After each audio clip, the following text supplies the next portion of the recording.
Yo, what's up, everybody, and welcome back to the Deal Divers podcast, where we deep dive actual closed deals to uncover the gems and the knowledge that you can use to help you close your next wholesale deal.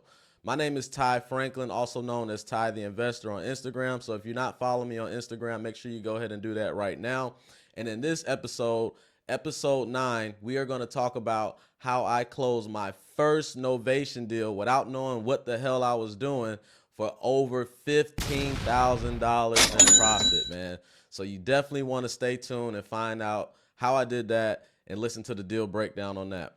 But before we jump into the details, make sure you like, comment, and subscribe to the channel if you want to see more videos like this or more videos in terms of wholesale real estate and tips and whatnot. So let's not waste any more time. Without further ado, let's go ahead and break down this deal so we can give you some game and you can pick up some gems so you can use in your business. So this lead came in my system last year. It was from a high equity list in a specific area that we were targeting. Actually reached out to this lead via text message through my old CRM. I was cleaning out my old CRM, going through all of the leads that were in there before I made my full switch to my new system, my new processes, my new softwares, pretty much before I switched over to the new way I was operating this year. So reached out to this lead.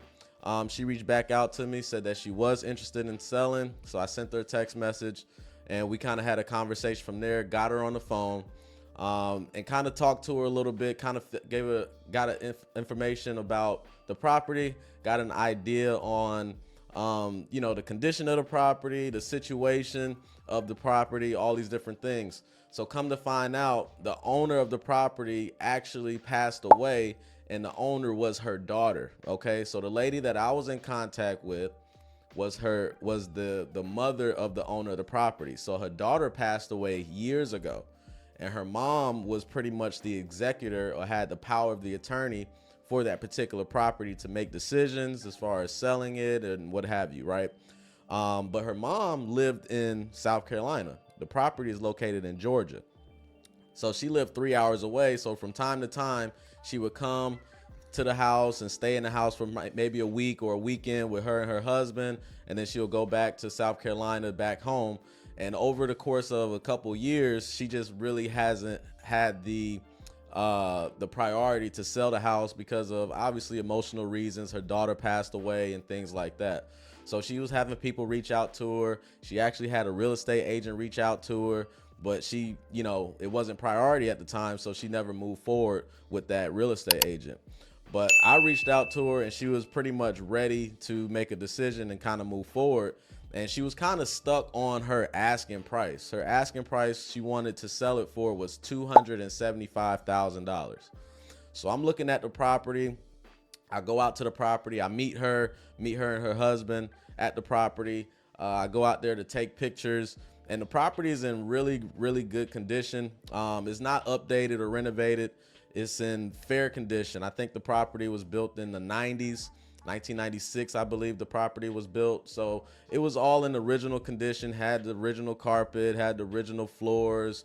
The kitchen wasn't renovated or updated or anything like that, but it was in fair move-in ready condition. So you can easily move someone in without them having to do a ton of work, right? The roof was in good shape, didn't need to get replaced. The HVAC was pretty decent. The water heater was pretty decent as well. So all of the main things were pretty good and move-in ready. It wasn't like a total trash property, right? That did have some issues with the landscaping that I didn't find out until later on. But, it was a good property nevertheless in a good area. So I'm looking at the numbers and kind of running my comps after I go check out the property and meet them. And she's kind of dead set on that 275. My initial offer to her was, 250, but she did not want to budge off of that 250. In order for me to get the deal or to get her business, I would have to, meet her at that 275. Now, typically, I don't do that unless I am confident that I can get the deal done and she can make money at her price and I can make money at her price, and the buyer can get a property that they'll be willing to purchase at those prices. So typically I usually don't do that, but it was just something about this property being that it was in good shape. It was in a good area, highly sought after area.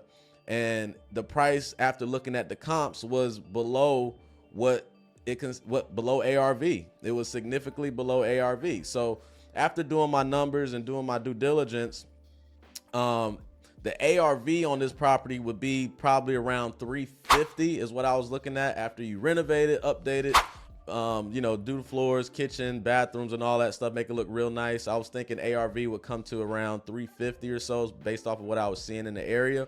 But the other side of that was there wasn't a lot of properties that was updated and renovated. So what I saw was as is comps. So I was looking at as is comps. Basically, as is comps are comps that, are not updated or renovated, but they still sold on market. So in this area, like I said, it was a good area. You don't necessarily have to renovate the properties to get a high dollar for them, right? You can put them on the market in fair condition and somebody would move into them as it is. So you don't have to do, granite countertops and new paint and new floors and all the whole nine and appliances and fixtures. As long as the property is move-in ready in fair condition, you can sell it.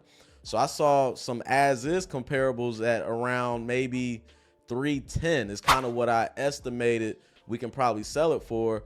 And she was asking 275. So I'm like, okay, if the comps are around 310 for this same property in the same condition, she's asking 275, there's about a $35,000 gap there. It's an opportunity. So first thing I did was I locked the property up, told her we can do the 275, got the property under contract. She signed, no problem. Then I sent the property out to some of my buyers. I sent it out to some of my hedge fund buyers. One of them, wasn't buying in the area. Another one came back very, very low.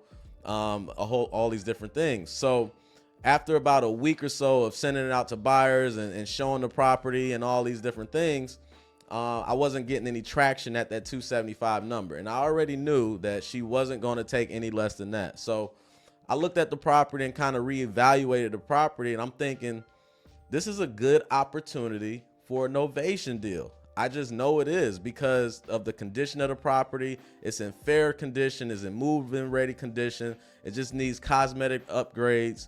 And, I can list it on the market and I can sell it for at least 310, so I have that gap there. I can probably make something work there. So I'm thinking, Novation, but I'm not sure. But in my gut, I feel like it's a good opportunity for a Novation.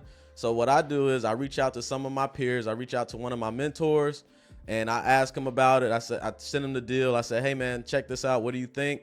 And he's telling me, yeah, you're going to need this at a little bit lower price, for a Novation at probably like 240, 250.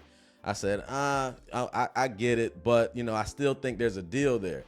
So I get another opinion from another one of my peers who's in the market in the area who does, Novations, does deals and things like that. Asked him some questions about it. And he pretty much said the same thing. He was like, yeah, man, I mean, it could work, but the numbers are a little tight. You might want this at around that 250 or 255 that you were originally talking about. But I know that she's not going to drop off of that price. So I'm like, okay, let me see. So I asked another one of my partners, one of my buddies that I respect, and he does a lot of business and does Novations as well, a little bit more experienced than I am. Sent him the deal, and he kind of gave me that confidence that I was looking for. He was talking about how basically he was seeing the same thing that I was seeing. The other two people that I reached out to, they were just expecting a bigger profit spread. Obviously, the more money is great, but I understand why they were expecting a bigger profit spread. So here's the thing that I've learned with Novations, right? So typically people who do Novations, they want at least $30,000 profit margin, right? They want at least $30,000 profit margin. And the reason why they want at least $30,000 profit margin is because the properties take a little bit longer to sell. We call it the cash conversion cycle, right? So the properties are going to take a little bit longer to sell. So if you put if you're doing a Novation on a property, you're putting the property in the contract, you're putting it on the market, you're showing retail buyers, they're doing showings, then they're doing inspections, then they're doing appraisals, and then maybe, their financing doesn't go through and it falls through. So then now you have to repeat that process over again. You might go into contract once or twice before actually selling the deal, and that can extend, the time on this novation deal. So typically with a novation, you want at least 60 days to be under contract with that seller to get that property sold. So I understand why those two of my peers were saying, hey, you want at least like $30,000, or you're going to want at least to get this at a lower price, because the numbers are just too tight and it probably won't make sense. So, and if you do the easy math, right, if I have a property under contract for, and it gets sold in 60 days, let's say, for example, and my profit on that is $10,000, that's 2 months of it being under contract. If you average that out, I just made $5,000 per month, which may or may not be worth it. You know what I'm saying? Given all the work that needs to be done, as far as selling that property, etc. Now let's flip that into a minimum of $30,000. Now on that same time period, 2 months, 60 days, you made $30,000 profit. That's $15,000 per month. Now that makes a lot more sense. So I understand why the first two were like, hey, that's not going to work out. You might need the numbers are a little tight. You might need to renegotiate a little bit. I understand that.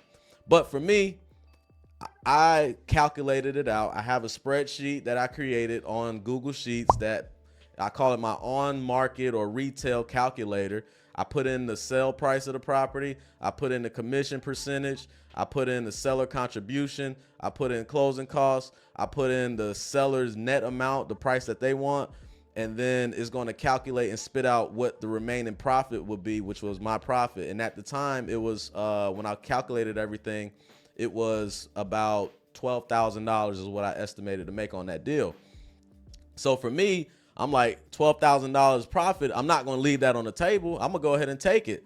So when I got the confirmation from my guy, Johnny, and we were seeing the same exact things, I felt a little bit more confident about it. So what I did was I had to study up. I had to learn how to pitch the novation to the seller. So I reached out to one of my guys in my Wholesale Unity Discord group, Jason Cordova, and he's done a couple novations. So he gave me some information and gave me some tips on how to present it. And then I also reached out to Rich Wonders, the Novation King on Instagram. Check him out. I got his course, enrolled in his course, and kind of listened to some videos and looked at his videos and looked at his script on how he presented the opportunity for the novation, right? So once I studied up, I went to the seller and I told her, I said, hey, listen, Miss Allen, unfortunately, we're not going to be able to purchase it for $275, but what we can do is we can get this property in front of our network of buyers, retail buyers that we've previously worked with before, and I can guarantee that you get that $275. Now, the numbers just doesn't make sense for us to buy it. We'll have to be a little bit lower, but I know what's most important to you is getting that $275 so you can do what you need to do. But in order to get that $275, it's gonna require us to have a little bit more time and a little bit more access to the property. And she goes, well, what does that mean? What I mean by time is we're gonna need to go under contract for at least 60 days. And that's going to give us time to show our retail buyers that's in our network that's already vetted and qualified, people that we've previously worked with before, is going to be able to give them time to go see the property and all these different things. And then she goes, what do you mean by access? Well, access is being able to show the property to these buyers, right? We need to have access to the property. Granted, the property was vacant, so it was easy to get the access. All we had to do was get the key, put it in a lockbox, and they'll be able to get the access. And she lived in South Carolina anyway, so that wasn't going to be a hard thing.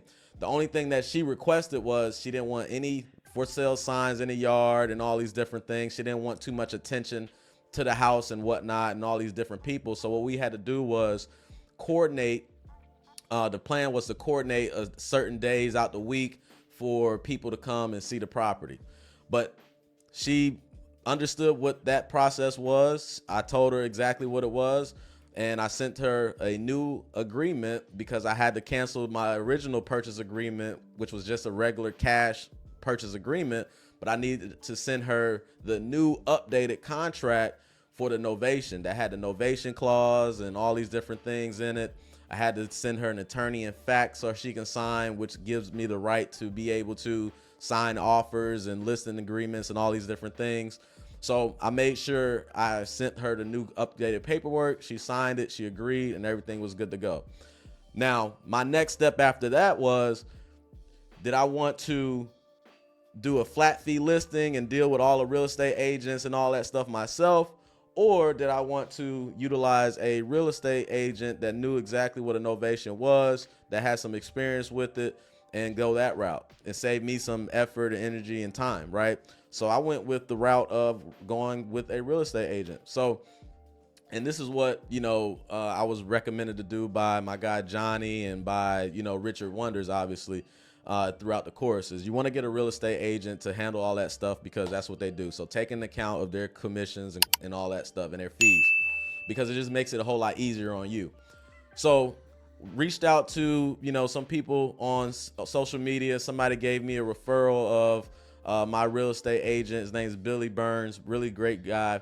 So I reached out to Billy, had a conversation with him and told him what I was working on, what I was doing, just kind of talked to him and had a conversation to see if he knew exactly what novations was, if he had experience with it and all these things. And sure enough, he did. So pretty much told him what we're going to do, went under contract with Billy, and we kind of got the ball rolling from there, and the next thing was we went, got pictures taken of the property.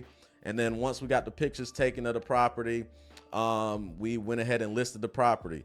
And literally, we just kept getting kept getting showings. People kept wanting to see the property, And that's a good sign. When you always get these appointments for buyers to come see the property, a lot of them, then that's a good sign that the property is going to sell pretty quick. So that's what was happening. So we talked to Billy. So I got the property under contract with the seller for $275, same price and everything that me and her discussed. And I told Billy that we wanted to list it for $320, just to see, because the area was good and all these different things. So we end up listing it for $320, got it under contract for $275. So we got that gap in between to make profit and to account for anything that might need to come up in concessions or seller contributions, right, on behalf of, the buyers trying to negotiate. And another benefit about novations is what I told the seller is, I said, listen, if you were to list this with the traditional way with the real estate agent, any concessions or fees or things that the buyers requesting you to do, such as if they want you to update the water heater, right, and they're asking for $5,000 to replace the water heater, instead of if you're doing this with the real estate agent, they're going to pass that along to you, right? But if you're doing it with me, doing it this way, you're still going to get the benefits of that cash offer by not having to pay additional money in repairs or anything else, right? And that fee would just come out of my profits. So the seller won't get hit with those additional seller contributions or renegotiation tactics that these buyers were using. So that was another benefit for, doing a novation and working with us and listing it that way. But anyway, so we going during the showings and things like that. And the issues that we had during the showings was one of the door handles was locked and somebody locked it from the inside. So I had to go out there, get a key made. I had to go out there and change the door handle so nobody would lock the door again. So just a little hiccup there. But outside of that, everything was great. Went under contract once. The original buyer, they decided to terminate because of the landscaping was a little bit too much. It was, terrible landscaping. I'll be honest with you. I didn't even realize it until they brought it up. But the landscaping was bad. You needed to bring more dirt in to kind of level it and whatnot. It was kind of too close to the side of the house and what have you. But we end up going with another offer after that. And, they end up terminating as well, but they reached back out to us and told us that their brother was interested in buying the house, right? So they already seen it. Their brother was interested in buying it, and they didn't even have to do an inspection because they had already done it. So we went ahead and went with that offer, and, everything was pretty much, coasting from there. We're just waiting for a closing. So the original closing date was scheduled for February 9th. Okay, February 9th was the original closing date. So we're going through the title process, doing the title search. The lender is working with the buyer to make sure that their paperwork and all that stuff is good. So we get close to February 9th, and we're being told that the closing date is now February 5th, which is, a couple days earlier. So we like, great, we can close sooner. That's awesome. So we're getting close to that day. So like a week before, my real estate agent, he goes out to look at the property and what have you, and come to find out the seller did not move any of the furniture or anything out of the house. So, and the house was supposed to be pretty much cleared out by closing. So I had to go ahead and call somebody that I knew. I paid them $600 to go ahead and move some of the stuff, to move the stuff out of the house and pretty much trash out the house and clear it out. And we did that. And then come to find out that we weren't going to close on the 5th, right? And the reason why we didn't close on the 5th was there were some issues with the lender, So the buyer went through a broker for their lending, right? And then the broker went through the act. So the broker found the cheapest rates and things like that for the buyer. But the company that that they were working with, the first issue they told us with getting the clear to close, because you got to have the clear to close in order to close the deal. Clear to close is basically mean all the funding and all the paperwork, everything went good. The buyer did everything they were supposed to do. The buyer can afford the property. Everything was in line. So our attorney was waiting on that paperwork and wasn't able to close it until they got the clear to close. So we waiting on the clear to close, and like I said, Billy is a beast. He contacting the lender. He's really not supposed to do that. So he's contacting the lender. He's contacting the underwriter on behalf of the buyer, and the buyer's agent wasn't doing anything. So Billy took the extra mile and did all of those things to make sure that we get this paperwork so we can actually close this deal. So the first excuse they gave us for not closing on the 5th was they had got hacked, right? And their systems were down and all these different things. So they pushed the closing date to the 7th, which was a Wednesday. So I had to call the seller and tell her, hey, listen, we're not going to be able to close because of XYZ. So the 7th comes and they're telling us that they're not going to be able to close again because they needed my paperwork, my articles of incorporation, my LLC paperwork. So I sent them that. And then they also told us that they needed a picture of the pantry because the appraiser didn't get a picture of the pantry. So I'm like, the pantry? Are you kidding me? So we sent them a picture of the pantry, sent them the articles of incorporation and all these different things. So we rescheduled it again to the 9th. The 9th comes, and then they say, oh, well, we're still waiting on some paperwork from the buyer and all this stuff. So we like, okay, so we rescheduled again. And I told him, I said, look, I'm not talking to my seller again until we get exact confirmed closing date. So what we did was we sent an amendment to push it out to the following Friday. And we ended up getting a confirmed closing date on Valentine's Day, which was the 14th. So it was about a week late, about 5 days late from the original closing date. So it wasn't too bad, but it's kind of like they was rushing the process and doing those things and kind of pushing to do it faster, but they were missing documents and missing paperwork. So they were just giving us all these excuses on why they couldn't close it. But nevertheless, we end up getting it done. The attorney that we use, they weren't too fond of Novation. So this is where Billy came into play, my agent. He reached out to the attorney, kind of told him everything on how the novations work. He even gave him examples of a novation and how the paperwork was set up and how the settlement statement was set up from a previous deal that he did that was a novation. The attorney understood, did it right, no problem. The seller ended up getting the $275. We ended up selling it for $320, had a $10,000 concessions or contribution to closing costs. So the actual net price was $310.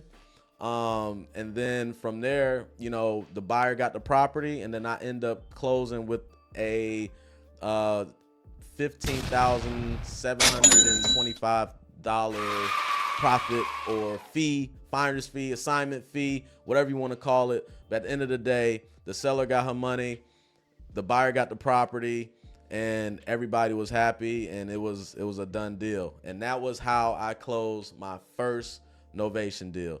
I know it's probably a lot. You might have to go back, rewind, and all these different things, but nevertheless, we were able to get it done.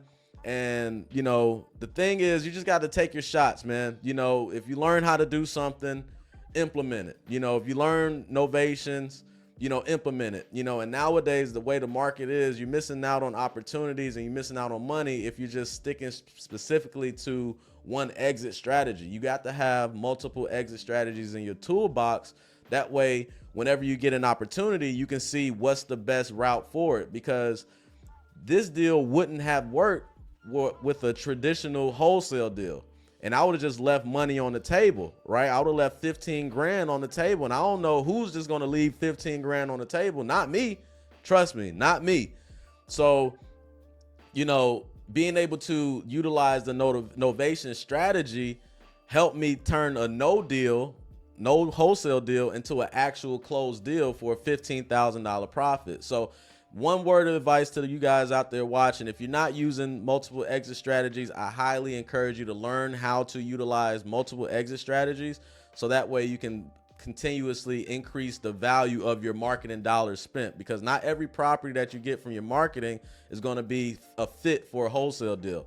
You might have to wholesale it. You might have to do a novation. You might have to flip it. You might have to do a creative deal or something like that. So being able to have the ability to pick and choose which strategy is best fit for this particular opportunity is going to help you so much more in the long run, and bring you much more revenue and money for your business. That was one thing I would say to you guys out there. And then the next thing is, don't be afraid to, you know, just try things. You know what I mean? Like, I wasn't 100% sure on how to pitch the novation strategy or pitch the novation or whatever the case may be, but I just took a shot. I made an attempt. I studied up. I learned how to do it. I asked a couple credible people that I trust that are actually doing the business, that I see close deals, that I know are doing the business and working the business and doing that strategy, to get their feedback.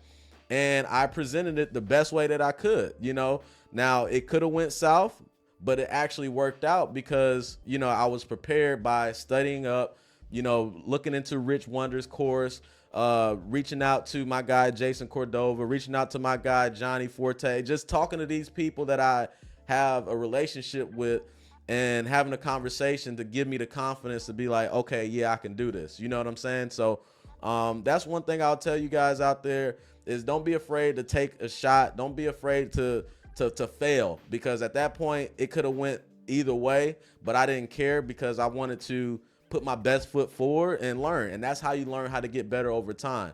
And since then, I have another novation deal that's coming soon, so be on the lookout for that one, and I'm gonna talk more about that as well. So that's enough for this deal.